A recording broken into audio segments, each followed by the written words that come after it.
हम C sharp को सीखने की इब्तिदा वेरिएबल और कांस्टेंट से करते हैं। सबसे पहले समझते हैं सी शार्प में वेरिएबल क्या होता है। A variable is a name that we give to a storage location in memory. We use variable to store temporary value in memory. मतलब वेरिएबल एक नाम है जो हम मेमोरी में एक जगह में हमारे डेटे की वैल्यू को महफूज करने के लिए देते हैं और ये ली हुई जगह आर्जी होती है। अगर इस बात की आपको समझ नहीं आई तो आगे आप समझ जाएंगे। सी शार्प में इस अमल को वेरिएबल डिक्लेरेशन कहते हैं। इसको सी शार्प में लिखने के लिए पहले इसके टाइप लिखना पड़ती है। जैसे यहाँ इंट एक टाइप है, इसके बारे में हम आगे पढ़ेंगे। इसके बाद इस वेरिएबल का नाम लिखा हुआ है नंबर, जिसे वेरिएबल का आइडेंटिफायर कहते हैं। इसके बाद सेमीकोलन देकर हमने इस स्टेटमेंट को मुकम्मल कर दिया है। इसके बाद नीचे लाइन में अब हम इस वेरिएबल नंबर को एक 8 नंबर की वैल्यू दे रहे हैं। इस अमल को सी शार्प में इनिशियलाइजेशन कहते हैं। मतलब हमने मेमोरी में इन टाइप का वेरिएबल की जगह ली जिसको हमने नंबर का नाम दिया और इस लाइन के नीचे इसमें एक नंबर 8 महफूज कर लिया है। एक बात याद रखें, सी शार्प में वेरिएबल को जब तक वैल्यू असाइन नहीं करते उस वक्त तक इस्तेमाल नहीं किया जा सकता। इसलिए हमने यहाँ पहले वेरिएबल बनाया नंबर के नाम से, फिर इसको 8 की वैल्यू का डेटा इसमें महफूज कर लिया। अब हम देखते हैं सी शार्प में कांस्टेंट क्या होता है और हम इसे क्यों इस्तेमाल करते हैं। A constant is a value that can not be change. We use constants in situation where we need to ensure that a value does not change। मतलब constant एक वैल्यू है जो आप बदल नहीं सकते। हम constant कोड में इस जगह इस्तेमाल करते हैं जहां इस बात का ख्याल रखना मकसूद होता है कि हम इसकी वैल्यू नहीं बदल सकें जब तक आपकी एप्लीकेशन कंपाइलेशन के बाद चल रही है। ये हम अपने कोड में इस वैल्यू की हिफाजत के लिए रखते हैं जो दूसरी कोई और वैल्यू हो ही नहीं सकती। जैसे मिसाल के तौर पर यहाँ PI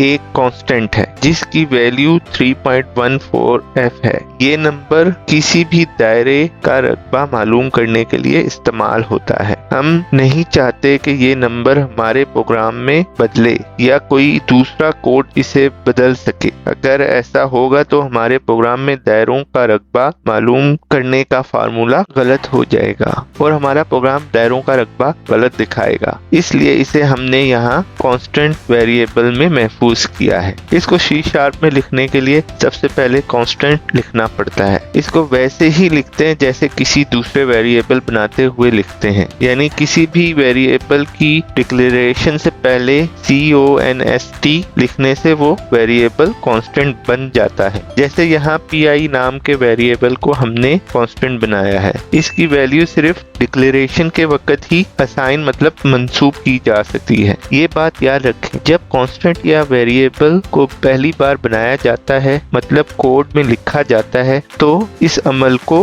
डिक्लेरेशन कहते हैं। फिर जब इसको पहली बार वैल्यू दी जाती है तो इस अमल को इनिशियलाइजेशन कहते हैं और इस वैल्यू या कांस्टेंट का जो नाम होता है इसे आइडेंटिफायर कहते हैं।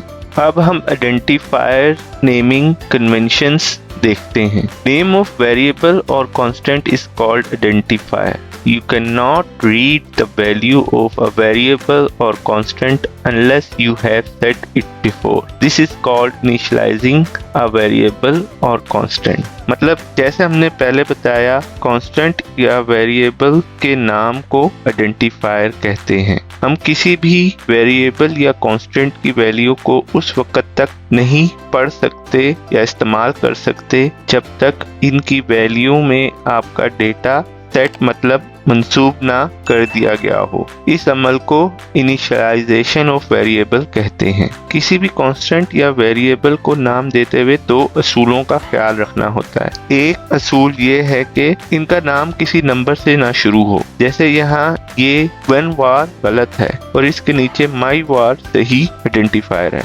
दूसरा असूल, इनके नाम में स्पेस नहीं दे सकते। जैसे यहाँ फाइल नेम के दरमियान स्पेस दिया गया है जो गलत है, और इसके नीचे फाइल नेम विदाउट स्पेस का सही आइडेंटिफायर है। अब देखते हैं इन असूलों को इस्तेमाल करने के कन्वेंशन मतलब रिवाज कौन से हैं जो प्रोग्रामर इस्तेमाल करते हैं। पहला कन्वेंशन कैमल केस कहलाता है। इसमें जैसे नाम से जाहिर है, आइडेंटिफायर का पहला लफ्ज स्मॉल लेटर मतलब छोटे हरूफ से शुरू करेंगे, फिर इसके बाद के तमाम अल्फाज कैपिटल लेटर मतलब बड़े हरूफ से शुरू करेंगे। जैसे यहाँ फर्स्ट नेम का F छोटा है और N बड़ा है। आप सोच रहे होंगे इसमें ऊंट यानी कैमल कहाँ है।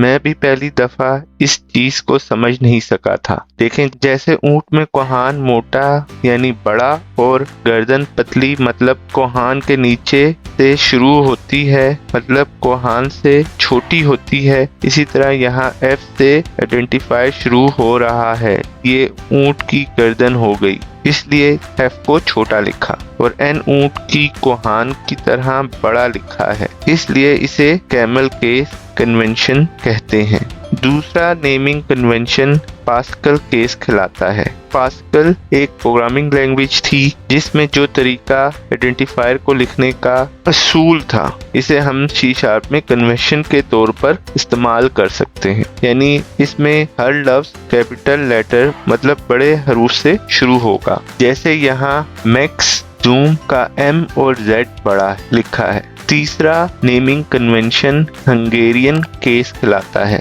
इसमें आइडेंटिफायर के नाम को पास्कल केस की तरह ही लिखते हैं, पर इससे पहले इसकी टाइप का पहला हर्फ या 3 हरूफ आइडेंटिफायर के शुरू में लिखते हैं।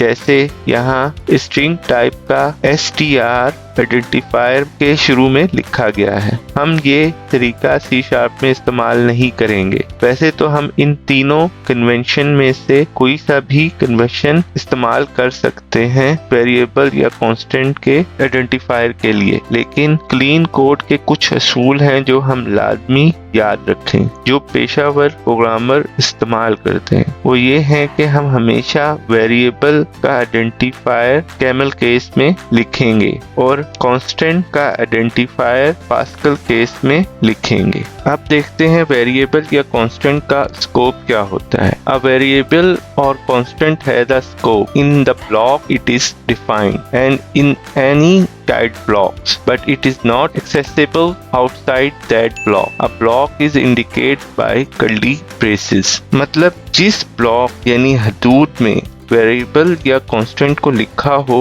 वो इसी हदूद में इस्तेमाल किया जा सकता है, और इसमें पाए जाने वाले हदूद यानी चाइल्ड ब्लॉक में भी इस्तेमाल किया जा सकता है। इसको वेरिएबल या कांस्टेंट का स्कोप कहते हैं। ब्लॉक मतलब हदूद के बारे में हमने अपनी पिछली वीडियो में भी बताया था। जैसे यहाँ इस A वेरिएबल का स्कोप प्रोग्राम क्लास के ब्लॉक तक महदूद है, इससे बाहर इस वेरिएबल को इस्तेमाल नहीं किया जा सकता।